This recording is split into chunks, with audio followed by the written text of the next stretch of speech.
Selamat malam Bu Guru dan teman-teman sekalian.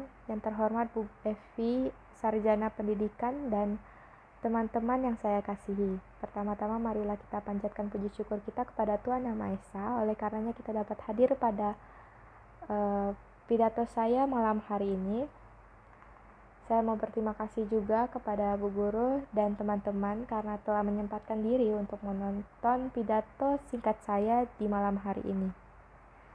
Pertama-tama, saya akan memulai topik pembicaraan kita pada pagi hari ini tentang pandemi COVID-19.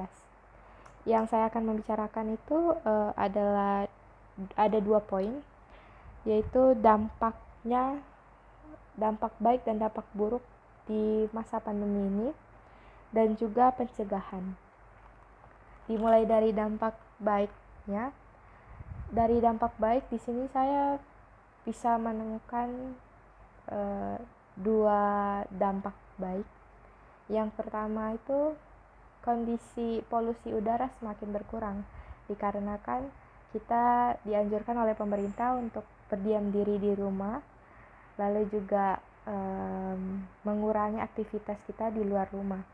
Jadi setidaknya polusi dari transportasi kendaraan motor, mobil itu semakin berkurang.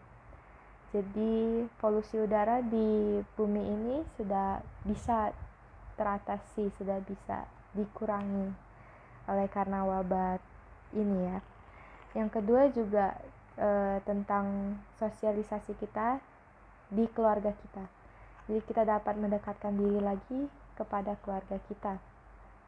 Seperti yang kita tahu, orang tua kita juga sudah bisa mulai bekerja di rumah, bekerja hanya lewat dari rumah ya, secara daring online. Juga kita juga berpendidikan hanya bisa lewat daring online.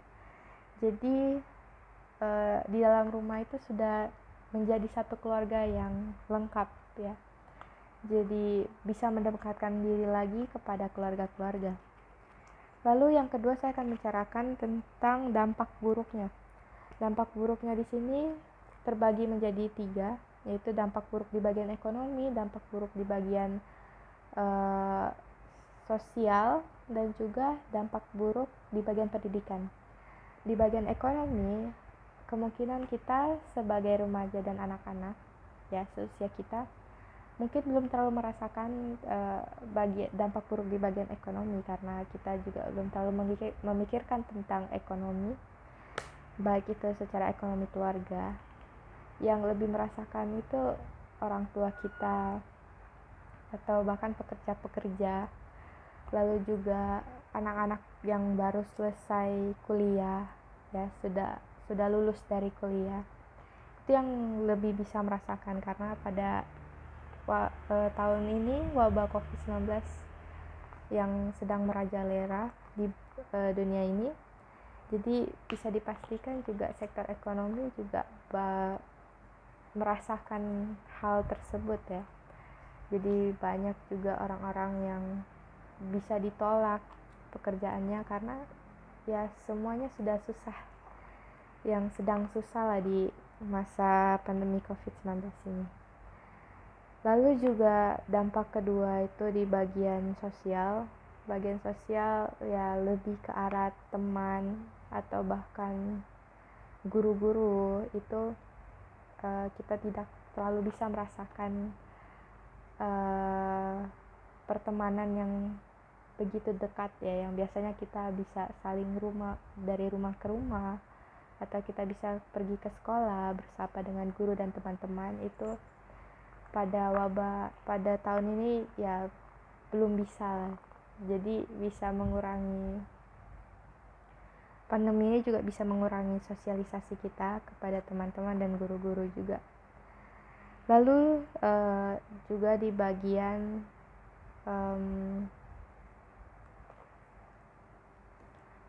bisa di bagian pendidikan, yang seperti anak-anak seusia kita yang sedang bersekolah pasti merasakannya juga. Di bagian pendidikan ini ya kita sekarang hanya bisa secara online daring karena wabah seperti ini. Kita mau bertatap muka juga kondisinya lagi seperti ini, bisa kita juga terkena penyakit COVID-19 tersebut kalau kita bisa bertatap muka ya. Lalu juga karena dampak ini anak-anak seusia saya ya seperti teman-teman lebih sedikit menangkapkan pembelajaran yang diberikan guru karena kita tidak bisa merasakan secara langsung bagaimana experience-nya. Lalu juga kita tidak bisa berkomunikasi secara langsung dengan guru yang biasanya kita bisa langsung bertanya kepada guru di saat pembelajaran sekolah. Kalau biasanya di daring, kadang-kadang juga beberapa murid malu untuk bertanya kepada guru karena juga langsung dihadirkan dengan bertatapan langsung dengan guru dan juga orang tua yang bisa kita katakan membuat kita malu. Jadi ya itu dampak-dampak buruk dan baiknya dalam pandemi COVID-19 ini. Jadi selanjutnya saya akan membicarakan tentang pencegahan yang saya lakukan.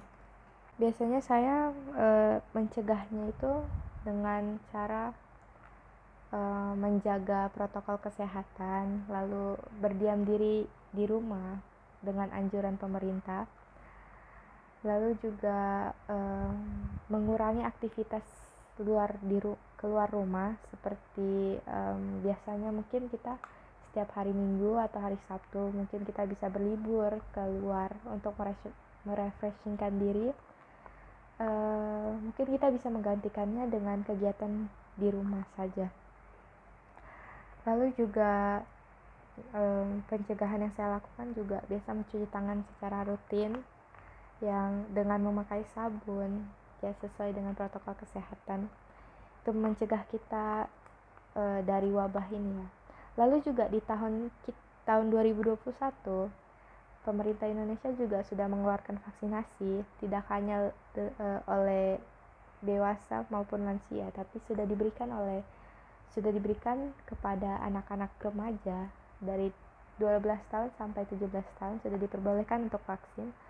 Jadi salah satu pencegahannya kita bisa dengan memvaksinkan diri kita.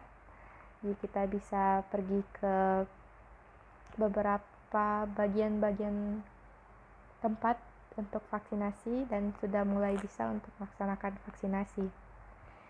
Ya, jadi segitu dulu pidato singkat saya pada malam hari ini. Mohon maaf jika ada kesalahan kata atau ada kata-kata yang tidak mengenakan. Saya mohon maaf. Sekian dari pidato singkat saya pada malam hari ini. Terima kasih. Selamat malam.